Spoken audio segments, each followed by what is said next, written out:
श्री गणेशाय नमः। श्री सरस्वत्यै नमः। श्री गुरुभ्यो नमः। श्रुतिस्मृतिपुराणानामालयं करुणालयं नमामि भगवत्पाद शङ्करं लोकशङ्करं। शङ्करं शङ्कराचार्यं केशवं बादरायणं सूत्रभाष्यकृतौ वन्दे भगवन्तौ पुनः पुनः। ईश्वरो गुरुरात्मेति मूर्तिभेदविभागिने व्योमवद्व्याप्तदेहाय दक्षिणामूर्तये नमः।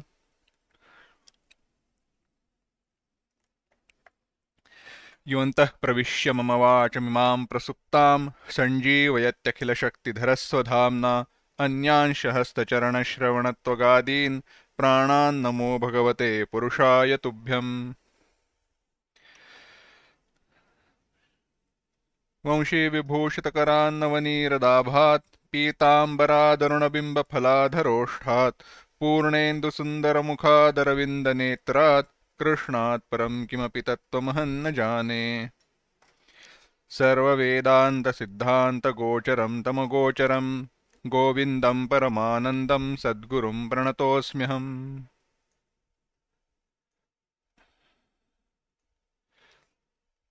आचार्यांच्या विवेकचूडामणी ग्रंथाचं आपण चिंतन करतोय आणि या ग्रंथाचं चिंतन करत असताना निदिध्यासनाचा विचार, निदिध्यासनपरक श्लोक उपदेश आचार्य आपल्याला सांगतायत.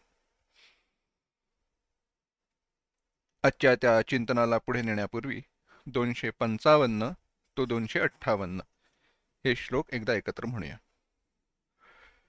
जातिनीतिकुलगोत्रदूरगम् नामरूपगुणदोषवर्जितम् देशकालविषयातिवर्तियत ब्रह्मतत्त्वमसि भावयात्मनि यत्परं सकलवागगोचरम् गोचरं विमलबोधचक्षुषः शुद्धचिद्घनमनादिवस्तु यत् ब्रह्मतत्त्वमसि भावयात्मनि षड्भिरूर्मिभिर्योगियोगिहृद् भावितं न करणैर्विभावितम् बुद्ध्यवेद्यमनवद्यभूति यत् ब्रह्मतत्त्वमसि भावयात्मनि भ्रान्तिकल्पितजगत्कलाश्रयम् स्वाश्रयं च सदसद्विलक्षणम् निष्कलं निरुपमानमृद्धिमत् ब्रह्मतत्त्वमसि भावयात्मनि. जे निष्कल आहे, उपमारहित आहे, रुद्धिमत ऐश्वर्याने युक्त आहे, ऐश्वर्य संपन्न आहे, असं जे ब्रह्म आहे ते तू आहेस असं अंतःकरणामध्ये धारण कर. आचार्य सांगतायत तद्ब्रह्म त्वमसि इति आत्मनि भावय. पुढे आता आचार्य म्हणतायत 259वा श्लोक. जन्मवृद्धिपरिणत्यपक्षय व्याधिनाशनविहीनमव्ययम् विश्वसृष्ट्यवनघातकारणम् ब्रह्मतत्त्वमसि भावयात्मनि. आचार्य म्हणतायत जन्म वृद्धी परिणती अपक्षय व्याधी नाश विहीनम. जन्म म्हणजे जन्म, वृद्धी, वृद्धी म्हणजे वाढणं, परिणती, परिणती म्हणजे बदलणं, अपक्षय, अपक्षय विकारास, क्षयास प्राप्त होणं, नाश, नाश होणं, यांनी रहित असणारं अव्ययम, अव्यय, विश्वसृष्ट्यवन घात कारणम, विश्वसृष्टी अवन, विश्वसृष्टी अवन घात कारणम म्हणजे विश्वाचं सर्जन, उत्पत्ती, अवन रक्षण, पालन आणि घात विनाश याचं कारण असणारं जे ब्रह्म तत्त्वम असि इति आत्मनि भावय. आचार्य सांगतायत, जन्म, वृद्धी, परिणती, अपक्षय, व्याधी आणि नाशाने रहित असणारं अव्यय, विश्वाची रचना, पालन, संहार याचं कारण असणारं जे ब्रह्म आहे ते तू आहेस, असं अंतःकरणामध्ये धारण कर, अनुसंधान कर. आचार्य सांगतायत, विस्तार पाहूया. जन्म, जन्म निर्माण होणं. पारिभाषिक शब्दामध्ये म्हणायचं झालं तर प्राक अभावाचा नाश. प्राग अभाव जिथे संपतो तिथे जन्म, उत्पत्ती. जन जायते, प्राप्त होणे, प्रकट होणे, याला जन्म म्हणतात.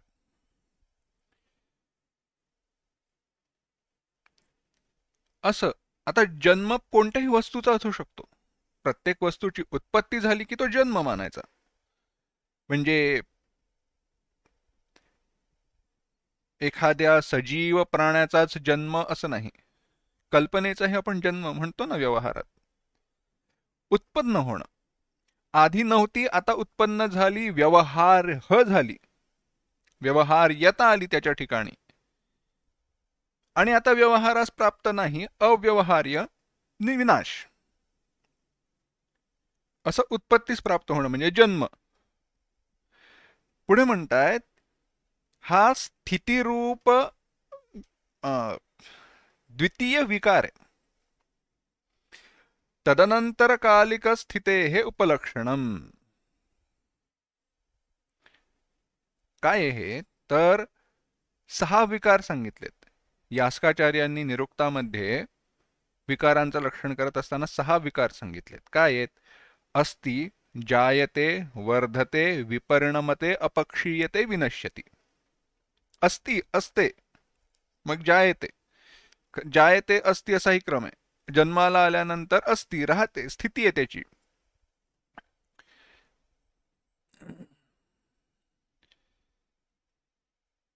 वर्धते, वाढ होते. म्हणून इथे म्हटलंय वृद्धी. विपरिणमते, परिणती, परिणती म्हणजेच रूपांतरास प्राप्त होणं. अपक्षय, क्षयास प्राप्त होणं, ऱ्हास होणं. व्याधी, व्याधी म्हणजे रोग, आणि नाश, विनाश. जायते, अस्ति, वर्धते, विपरिणमते, अपक्षीयते, विनश्यति हे जे विकार आहेत तेच ते इथे उद्धृत केले. या सर्व विकारांनी रहित असणारं जे आहे ते. आता लक्षात घ्या, हे सर्व विकार सर्व वस्तूंच्या ठिकाणी आहेत आणि या देहाच्या ठिकाणी देखील आहेत. प्रत्येक विकाराचा थोडा एक विचार करू. कशा दृष्टीने या विकारांकडे पाहायचं ते पाहूया. जन्माचा तर आपण विचार पाहिला की आधी नव्हती आता व्यवहार्य झाली, प्राप्त झाली इत्यादी, तो जन्म. अस्ति आहे, तिची स्थिती आहे, वर्तमान कालिक म्हणा किंवा कालामध्ये ती आहे, आहे असणं ही स्थिती आहे. जायते अस्ति, विनाशापर्यंत ती राहते, त्याच्यानंतर राहत नाही, नास्ती. असं अस्ति, जायते अस्ति. पुढे म्हणाले वर्धते, वृद्धिंगत होणं, वाढ होणं हे वर्धते. वाढणं वर्धते. जायते अस्ति, वर्धते, वर्धते. पुढे विपरिणमते, परिणामास प्राप्त होणं. आता हे परिणामास प्राप्त होणं काय आहे तर ते रूपांतरास प्राप्त होणं, हे परिणमते. एखादा दगड आहे, लहानपणापासून मोठी प्रचंड शिळा आहे. त्या फोटोमध्ये पाहिलं होतं, चित्रामध्ये फोटो कुठला तरी आहे की उतारावरती एक प्रचंड शिळा आहे, अजूनही ती तशीच आहे, काही चिकटलेली नाही असं काही नाही. तो मोठा दगड तिकडे आहे, पण तो तसा का राहिला? कारण त्याचा गुरुत्व मध्य वगैरे बरोबर साधलेला आहे, त्यामुळे तो कलंडलेला नाही, त्याचं वजन, अशा प्रकारची ती रचना आहे. असो, अनेक वर्षांपासून तो तसा आहे. आपल्याला वाटतं तो तसाच आहे, परंतु त्याची झालेली झीज डोळ्यांना दिसत नाही. पण आपल्याला दिसत नाही म्हणून आपण काय म्हणतो, आहे तसाच आहे. माझ्या लहानपणापासून तो तिकडेच होता आणि मी मोठा झालो, म्हातारा झालो तरी तसाच आहे, माझ्या नंतरही तसाच राहील. त्या ठिकाणी आपण परिणमते म्हणत नाही, परिणाम झाला त्याच्यावरती, त्याच्यात काही विकार झालाय, बदल झालाय असं म्हणत नाही. आपल्याला दिसत नाही, त्याच्यात अगदी आंशिक का होईना झीज होते, हा भाग वेगळा. त्या विचाराकडे आता आपल्याला जायचं नाही. आपल्याला अर्थ कशाचा पाहायचा आहे? परिणती. परिणती रूपांतरास प्राप्त होणं. उत्तम उदाहरण म्हणजे दूध मुराले तेची दही. दुधाचं दही होणं, रूपांतरास प्राप्त होणं. लहान असतानाचं माझं या शरीराचं रूप, आत्ताचं रूप आणि म्हातारपणी असणारं रूप, परिणती आहे ना, रूपांतर आहे. आत्ता जसा दिसतोय तसाच 60व्या वर्षी दिसायला लागलो तर कोण म्हणेल मी 60 वर्षांचा झालो.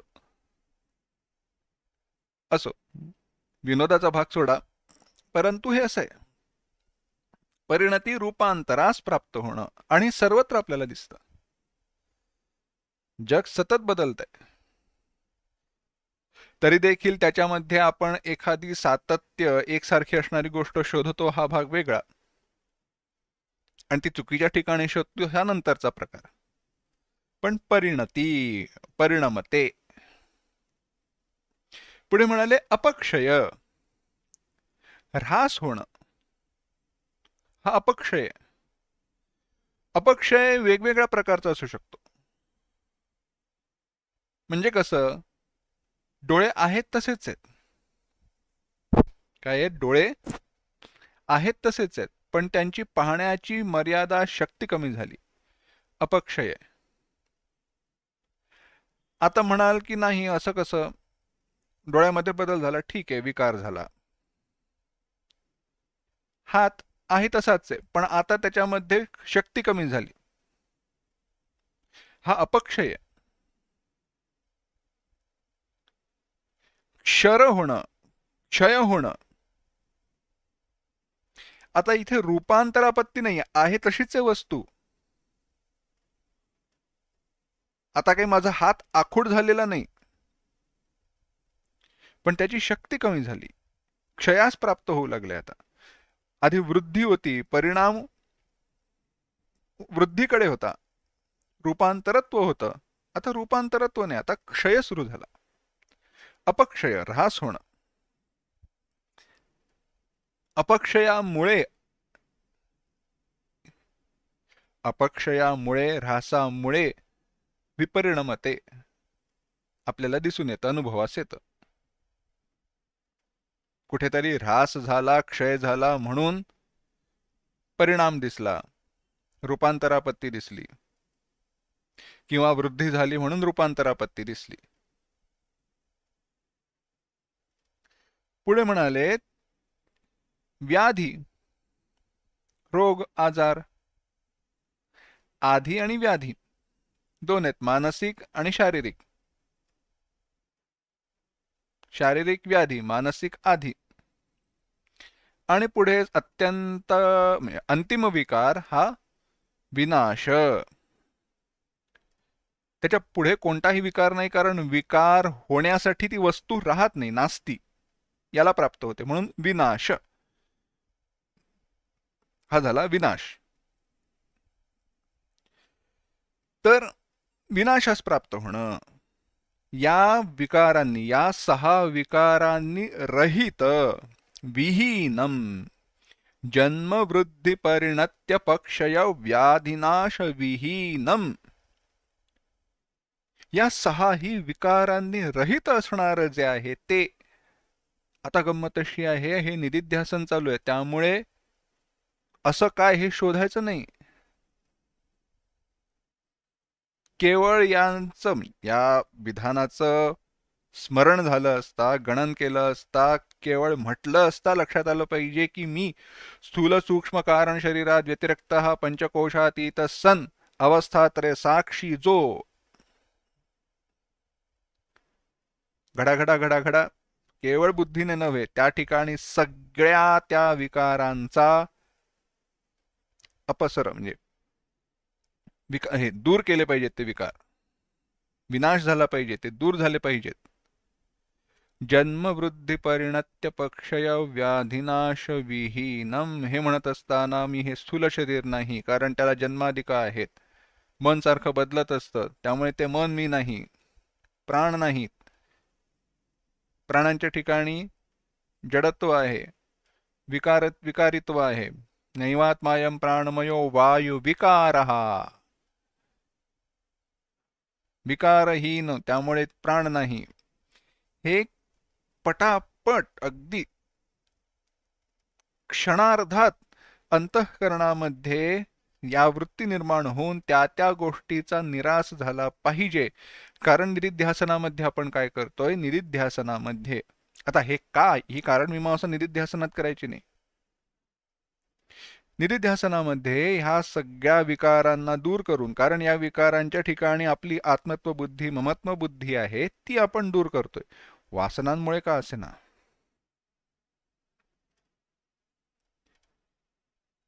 पुन्हा एकदा सांगतो, जन्म वृद्धी परिणत्य पक्षय व्याधिनाश विहीनम असं म्हणत असताना हे सर्व विकार, ह्या सर्व गोष्टी मी नाही, हे क्षणात अंतःकरणामध्ये दृढ झालं पाहिजे. आणि ते दृढ होत असताना पूर्ववासनांमुळे, पूर्वग्रहामुळे या सगळ्यांच्या ठिकाणी माझी जी आत्मत्व बुद्धी आहे, या सगळ्यांच्या तीनही शरीर, पाचही कोश, सर्व अवस्था, या सगळ्यांच्या ठिकाणी माझा असणारा अभिमान आहे, तो दूर झाला पाहिजे. एवढंच.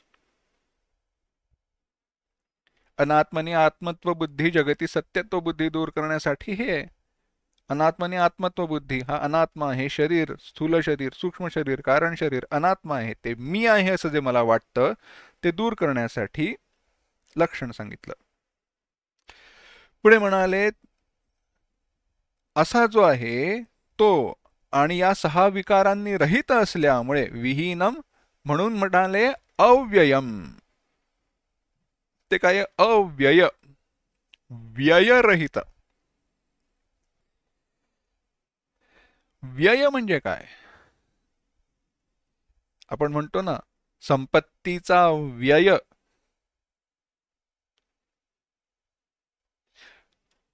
काय आहे, बदलणं, परिवर्तित होणं, हा व्यय आहे. संपत्तीचा व्यय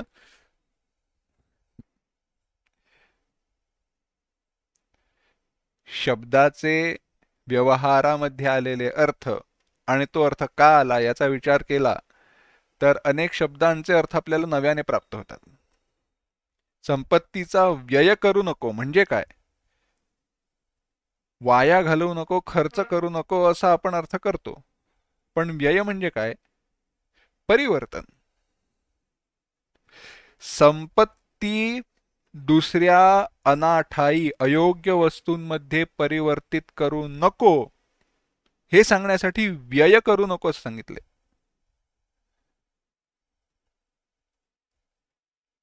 तो अनंत फंदींचा फटका आहे पहा. सत्कारी व्यय हटू नको, आपुल्या गाठी धनसंचय कर, सत्कारी व्यय हटू नको, गावयास अनंत फंदीचे फटके मागे सरून विसरू नको. काय व्यय म्हणजे काय, परिवर्तन. संपत्ती आपण खर्च करतो म्हणजे काय करतो, मी 10 वस्तू 10 रुपये हे त्याच किमतीच्या मूल्याच्या वस्तूमध्ये परिवर्तित केले, हा व्यय आहे.